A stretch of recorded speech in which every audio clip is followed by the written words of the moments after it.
দেশের কর ব্যবস্থাকে সহজ ও আর্থিক সংশোধনের লক্ষ্যে সোমবার সকাল থেকে কার্যকর হয়েছে নয়া জিএসটি কাঠামো। পুরনো নীতি বদলে নয়া কর কাঠামোতে রাখা হয়েছে মাত্র দুটি স্ল্যাব, 5% ও 18%। নয়া ব্যবস্থায় আগের তুলনায় অনেক সস্তা হতে চলেছে দুধ, পনির, ঘি, সাবান, শ্যাম্পুর মতো নিত্য প্রয়োজনীয় পণ্য। দাম কমেছে এসি ও গাড়ির মতো জিনিসেও। কিছু পণ্যকে আবার জিএসটি মুক্ত করেছে সরকার। দেখুন, নতুন অর্থবর্ষের প্রেক্ষাপটে বড়সড় পদক্ষেপ করল কেন্দ্র। এখন থেকে জিএসটি লাগবে মাত্র দুটি স্ল্যাবে, 5% এবং 18%। আগে যেখানে 5, 12 এবং 18 ও 28% হারে কর ধার্য হতো, সেখানে এখন সবকিছু সহজ করে মাত্র দুটি স্তরে বেঁধে দেওয়া হয়েছে করের হার। সেপ্টেম্বরের শুরুতেই জিএসটি কাউন্সিলের বৈঠকে কর ব্যবস্থা আরও সহজ ও স্বচ্ছ করতে এই সিদ্ধান্ত নেওয়া হয়েছিল। সোমবার সকাল থেকেই চালু হলো নতুন জিএসটি কাঠামো 2.0। নয়া জিএসটি কাঠামোয় কী পরিবর্তন হতে চলেছে? 1. দুধ, পনির, ঘি, সাবান, শ্যাম্পুর মতো নিত্য প্রয়োজনীয় পণ্য আরও সস্তা হবে। 2. টিভি, এসি, ছোট গাড়ি, 350 সিসি অবধি বাইক ও অটো পার্টসের জিএসটি 28-এর বদলে 18% করা হয়েছে। 3. হোটেল বুকিং, বিউটি ও হেলথ প্রোডাক্টে জিএসটি 18%-এর বদলে এখন থেকে দিতে হবে 5%। 4. 100 টাকা অবধি সিনেমার টিকিটে জিএসটি 5%, 100 টাকার বেশি হলে 18%। 5.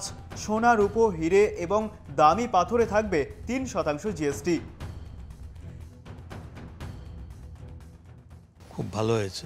হ্যাঁ, তো এমনি কমার্শিয়ালি যেটা লোক জানে কি, যদি মিনিমাম প্রফিট রেখে ম্যাক্সিমাম বিজনেস হয় তাহলে প্রফিট ভলিউমটা অনেক বেশি হয়, এটা আমরা জানি। হ্যাঁ, এটা বিজনেসম্যানদের জন্য খুব ভালো। দে আর ডুইং গুড। সবচেয়ে বড় পরিবর্তন এসেছে জীবন ও স্বাস্থ্য বীমার ক্ষেত্রে। আগে যেখানে প্রিমিয়ামে 18% জিএসটি দিতে হতো, এখন এই দুটি ক্ষেত্রই সম্পূর্ণ করমুক্ত। স্বাস্থ্য ও বীমায় কর ছাড়ের প্রভাব: 1. 33টি জীবনদায়ী ওষুধেও জিএসটি থাকবে না। 2. চিকিৎসার খরচ অনেকটাই কমবে। তবে সব ক্ষেত্রে ছাড় নয়। বিলাসবহুল পণ্যের ক্ষেত্রে কোনো রকম ছাড় দেয়নি কেন্দ্র, বরং করের হার বাড়ানো হয়েছে। কোন কোন বিলাসবহুল জিনিসে বাড়তি কর দিতে হবে? 1. তামাকজাত পণ্য, পান মশলা, সফট ড্রিঙ্কসে জিএসটি বেড়ে 40%। 2. দামি গাড়ি, ব্যক্তিগত বিমান, ইয়োটেও 40% জিএসটি। জিএসটি 2 রিফর্ম হচ্ছে।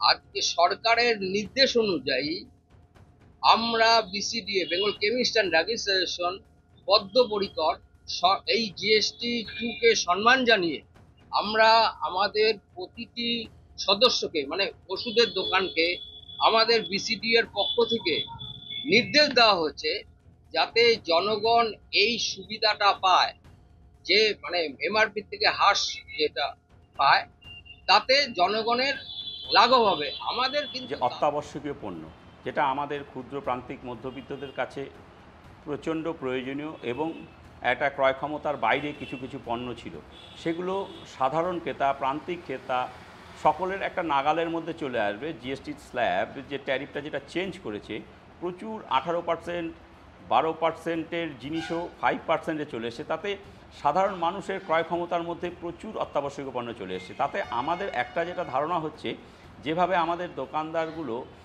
যে ক্রেতা শূন্য অবস্থায় বিভিন্ন দোকানগুলো কাটাতো, সেই জায়গাটায় দোকানদারদের মধ্যে একটা হাসি ফুটেছে যে তাদের ক্রেতার সমাগমটা সেই ব্যবসায় একটা বিরাট পরিমাণে বেড়ে গেছে। এবং শুধু ক্রেতার পরিমাণ বেড়ে গেছে, দোকানদারদের মুখে যেমন হাসি ফুটেছে, আমার মনে হয় সাধারণ ক্রেতাদের মুখেও হাসি ফুটেছে। তাদের যে একটা বাজেট, মাসিক বাজেট ছিল খরচের প্রতি মাসের, সেই খরচের থেকে কিন্তু তাদের কিছু সেভিংস হচ্ছে। জিএসটি ব্যবস্থায় এই নয়া সংস্কারের কারণে নিত্য প্রয়োজনীয় জিনিসের দাম অনেকটাই কমেছে। জিএসটি ব্যবস্থায় এই নয়া সংস্কার নিয়ে সকলকে শুভেচ্ছা জানান প্রধানমন্ত্রী নরেন্দ্র মোদী। जीएसटी बचत उत्सव की फिर से एक बार बधाई दूंगा। नेक्स्ट जनरेशन जीएसटी रिफॉर्म का भी बहुत बड़ा फायदा उन्हें ही मिलने वाला है। आपको अब हर महीने घर के बजट में बहुत राहत मिलने वाली है। किचन का सामान हो, बच्चों की पढ़ाई की चीजें हो, जूते कपड़े हो, अब ये और सस्ते हो गए हैं।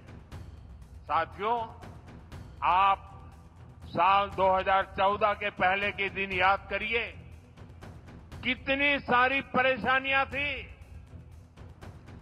महंगाई आसमान छू रही थी, चारों तरफ महा घोटाले हो रहे थे और तब की कांग्रेस सरकार जनता पर टैक्स का बोझ बढ़ाती ही जा रही थी। उस समय साल में 2 लाख रुपए कमाने पर भी इनकम टैक्स लग जाता था। ये मैं 11 साल पहले की बात कर रहा हूं। 2 लाख रुपया अगर कमाया आपने तो आपको इनकम टैक्स देना पड़ता था। और आम जरूरत की कई चीजों पर कांग्रेस की सरकार 30% से अधिक टैक्स लेती थी। बच्चों की टॉफी पर भी इतना टैक्स लगाया जाता था।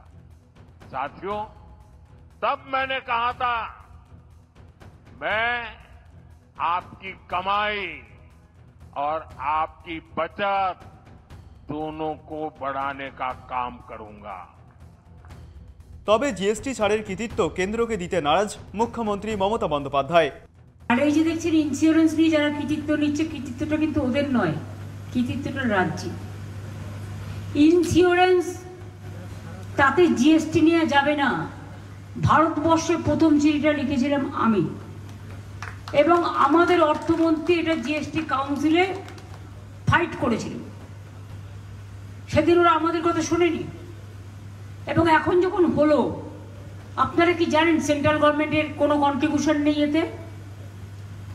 1 পয়সা দেয়নি আমাদের রাজ্যের কন্ট্রিবিউশন।